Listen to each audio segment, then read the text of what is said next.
At this point, I'm pretty sure it's a fucking curse. Every time Tim Burton decides to make a remake, it just ends up being horrible because you now got this, Charlie and the Chocolate Factory, and Dumbo. Ooh. Hey guys, how is everybody doing? And today, welcome to my review on the Planet of the Apes remake. Hmm. Before I begin my thoughts, it's not a surprise at this point. Every time I talk about a remake, I always bring this up. I am not a remake guy. I've never liked the idea of remakes. Every time they announce one, I always groan and ask why are they making it. Now, I have talked about a few remakes on my channel to where I've said that I do like the remake, but I don't usually count like remakes like The Thing, The Fly, Scarface, any of those early 80s remakes that are considered classics. Those are the exceptions when it comes to remakes where I think it's better than the original because sometimes a movie does deserve a remake, and it's very rare will I ever say that. So it's never been a secret that I don't like remakes, and so walking into this video, you all know what my thoughts are going to be on this movie, and saying that it's unnecessary and that we never needed it. But I have talked about Tim Burton before on my channel, so yeah, it's going to be an interesting ride. I've always seemed to be negative with that guy. I hate being negative with him. I love his fucking movies. And yeah, like I said in the intro of this video, seems like a fucking curse whenever he decides to make a remake.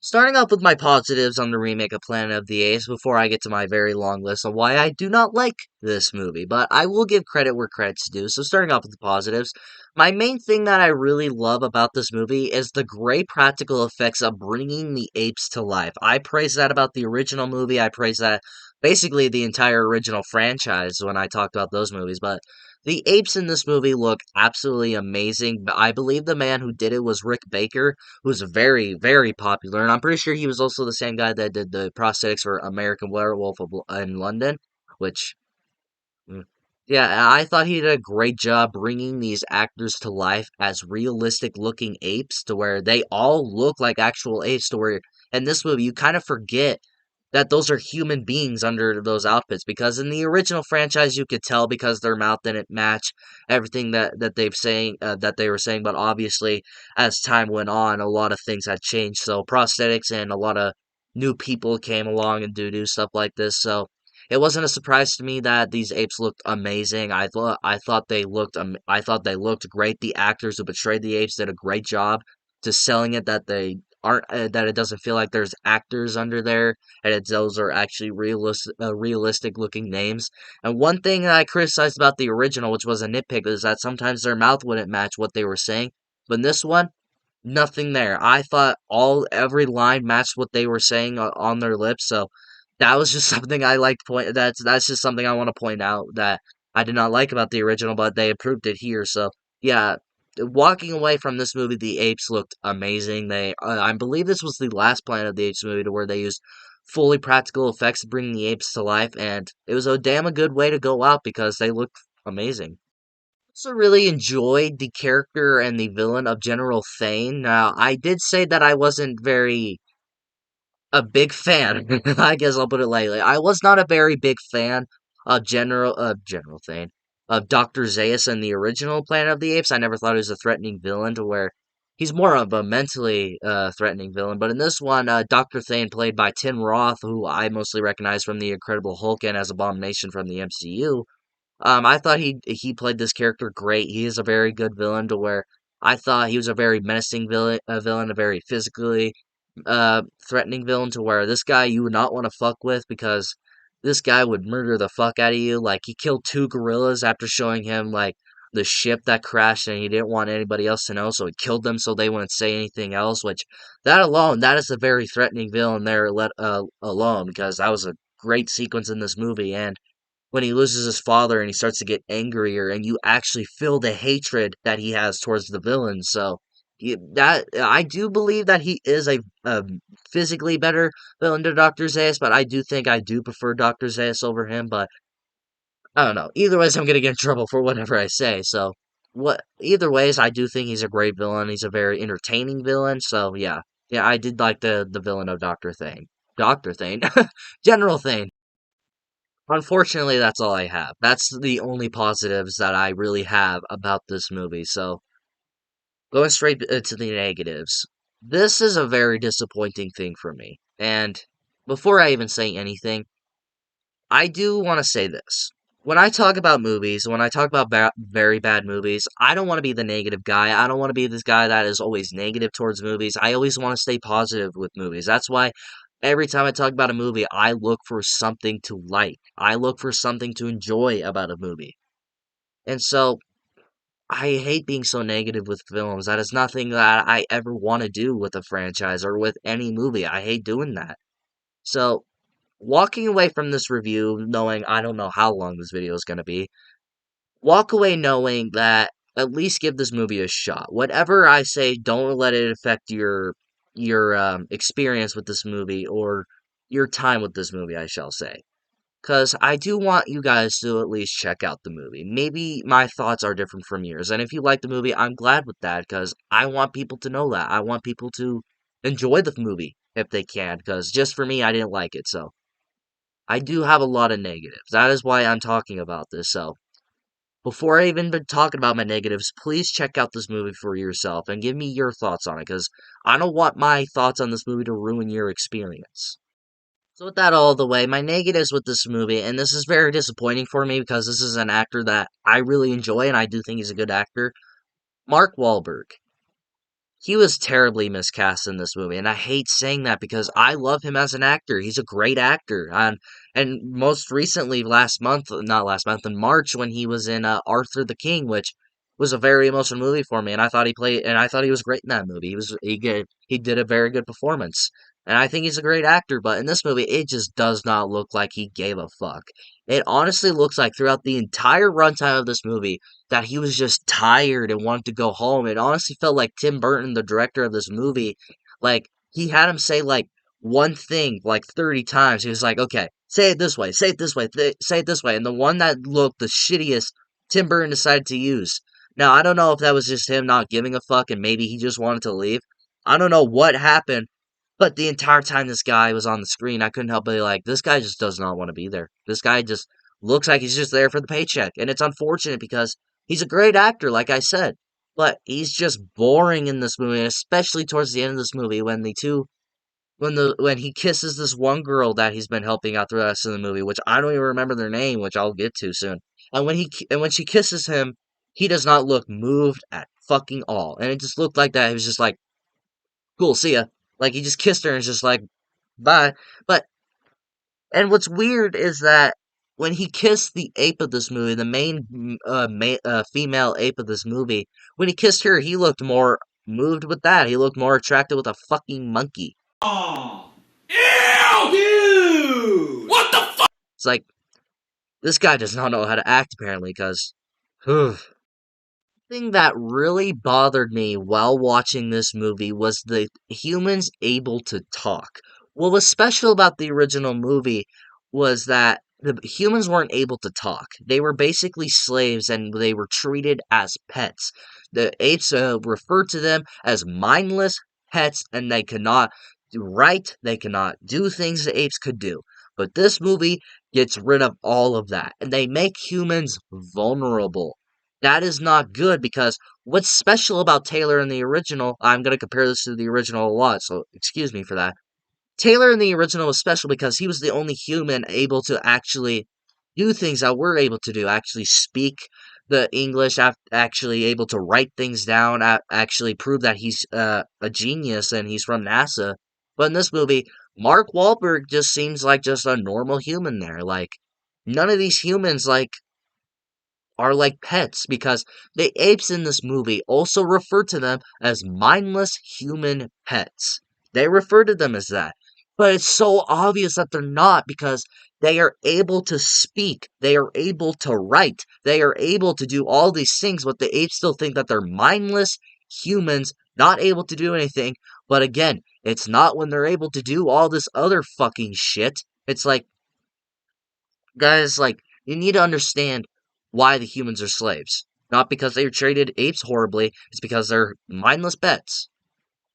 But apparently, they don't do that in this movie. Like, when they're able to talk, it just ruins the experience.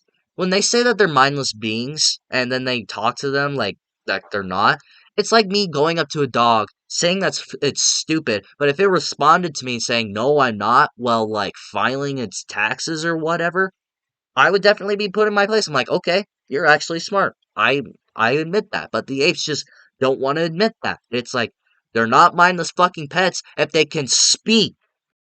Talking about the humans, none of these characters are interesting. I cannot remember one character in this movie besides Leo Davidson, played by Mark Wahlberg. That is the only character I can remember. None of these characters I cared for, nor do I care about them. You don't even get to know any of them. Like the female love interest, whatever they were doing there, they don't build any of that up with Mark Wahlberg. She has a father that's supposedly dying, but then like dies like right after they save him, and then you kind of forget that until you see that part of the movie. Like, I kind of forgot about that until I started talking about this.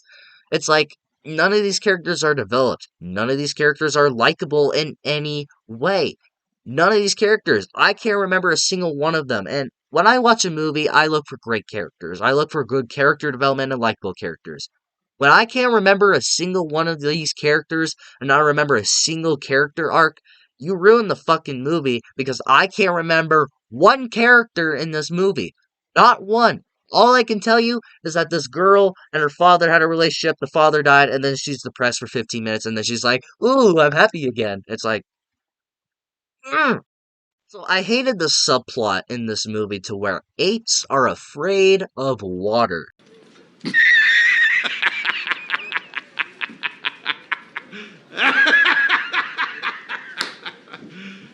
You serious? Apes afraid of water. Yeah, like we haven't seen chimpanzees or monkeys or gorillas jump into a pool of water and bathe themselves like this. Like, yeah, we definitely have never seen a fucking monkey do that. Like, and apparently they give us an explanation. It's like, ooh, maybe this will be interesting. Maybe they all are traumatized. What is the explanation we get? They're afraid of fucking drowning. Afraid of drowning. That is the fucking explanation we get on why apes are afraid of water in this movie. Why is it there? I don't fucking know. I don't know. Maybe to give the humans an advantage against them. Maybe to have cool, like, stupid fucking action sequences when they're swimming in the water and the fucking apes are throwing torches and spears at them. It's like, what the fuck? Why is that a thing in this movie? Why are apes afraid of water? It's stupid and it does not fucking add anything to the movie except give the humans a fucking vantage against them. It's stupid. If anything, this is a nitpick what I'm talking about here. I don't understand why the apes in this version don't have guns, and the entire time it bothered me. And then the scene where General Thane's father, played by Charlton Heston from the original, who is the father and who's also apparently named Zeus because Easter eggs. He gives him a gun and he's like, "This has the power of 1,000 spears. I warn you, it's too powerful." It's like, why don't you have guns? And apparently, I watched some interviews about this, and I tried to look into this why. Apparently, what they wanted to do was give the apes basically 1300 AD type styles. Like they're wearing armor, they have horses, and they have spears, and they have torches. They wanted to make this movie feel like more of a 1300s feel. Why? Why is that a thing? Why did they do that? Because in the original, they had guns, and that movie came out in 1968, and this movie came out in 2001, and apparently they don't have fucking guns. Why? That's fucking stupid. Oh, maybe to give them humans an advantage against the fucking apes. Why are you giving advantages to the fucking humans? Oh, apes can't swim. Apes don't have fucking guns. The apes in this movie are fucking weak. My biggest issue with this movie, and that is the twist ending of the film. It makes no fucking sense to me. I've tried everything. I have looked at every article, explanation on Google. I've gone on fucking YouTube to look at ending explain videos. None of them make sense to me because when you watch that or read the articles about it, you bring in these other plot points so it's like, oh, what about this? What about this? Like it doesn't make any fucking sense. The main one that I keep hearing is that, so at the ending of this movie, Mark Wahlberg, Leo Davidson, he has the chimpanzee that he was training at the beginning of the movie and sent out to space to do a mission. And the reason that he's in this whole different planet was to go find his chimpanzee and to rescue him, but then he landed on this planet of the Apes planet. And so he comes back, lands on this planet, gives him the pod that he came in so he can go home, gets in the pod, and flies. But when you're watching it, you can see that the numbers are counting down. First of all, that's not how that fucking works. It wouldn't count down. It'd probably count up because he's going through fucking space. And anyways, he lands on Earth, and then he lands there, he gets out of the pod. See, everything seems normal until he sees the Abraham Lincoln Memorial, and it has an ape face on it. And in the description, it basically says General Thade saved the apes and helped them take over the fucking planet. And then everybody shows up, and everybody is an ape. Cops, photographers, audiences, the news, firefighters, everybody's an ape.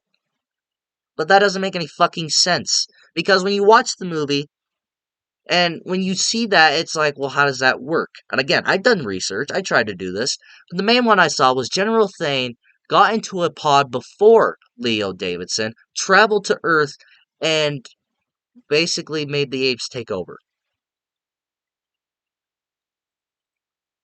What?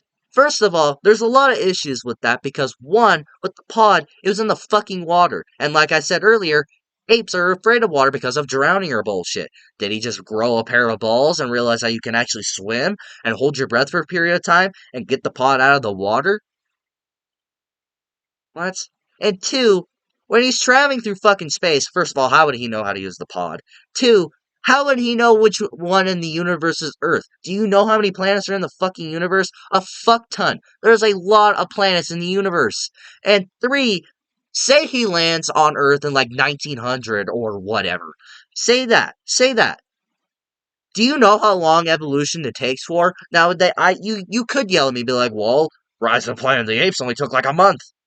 Because, first of all, he gave them a fucking thing to make them smart and get bright eyes. But I'll talk about that when I get to that movie. Do you know how evolution fucking works? And in fucking 1900, we're saying evolution takes hundreds, thousands, if not millions of years to happen. How does one ape that can talk get all these other apes to fucking be vulnerable and talk and take over the universe? We're beyond this. I seriously don't know how it works. I seriously don't. Every explanation I've seen, it doesn't work. And that's the main one I've seen. And I just gave you 3 reasons why that doesn't fucking work. The only reason that the ending is there is because the original had a twist ending, and if you're gonna remake Planet of the Apes, you have to have a twist ending as well. And they failed at the fucking ending. But apparently I have heard that this ending is more closer to the book, which I didn't even know there was a book based off Planet of the Apes. I didn't even know that. I didn't even know Planet of the Apes was based off a fucking book. Like, I didn't even know that. It's apparently more closer to that, and I applaud them for that, for trying to stick closer to the book, but it just doesn't fucking work. All in all, guys, I do not like this remake. I've never been a fan of remakes, and this just gives me the idea that remakes are just meant to happen. And Tim Burton, unfortunately, has his name cemented as one of the worst directors of remakes because he has 3 now that are some of the worst. Charlie and the Chocolate Factory, Planet of the Apes, and Dumbo. There's probably lots of others out there I've never seen, but this just puts his name that he's just not a man I would recommend for remakes. And when his name is on a remake, I probably won't watch it because I would probably think of this. So maybe if you're a fan of the original, maybe give this a chance. If you've never seen the original and you want to get introduced to Planet of the Apes, I wouldn't recommend this. I wouldn't recommend this. I'd recommend that you just go check out the original because what do you guys think about the remake of Planet of the Apes? Have you seen it? What do you think about it? Do you prefer it over the original? Do you not like this movie whatsoever? Do you actually think this is a solid remake? Let me know in the comments below and we shall talk about it. And if you like this video, like it. If you love it, subscribe and hit the bell notification so you will get notified for all my latest videos.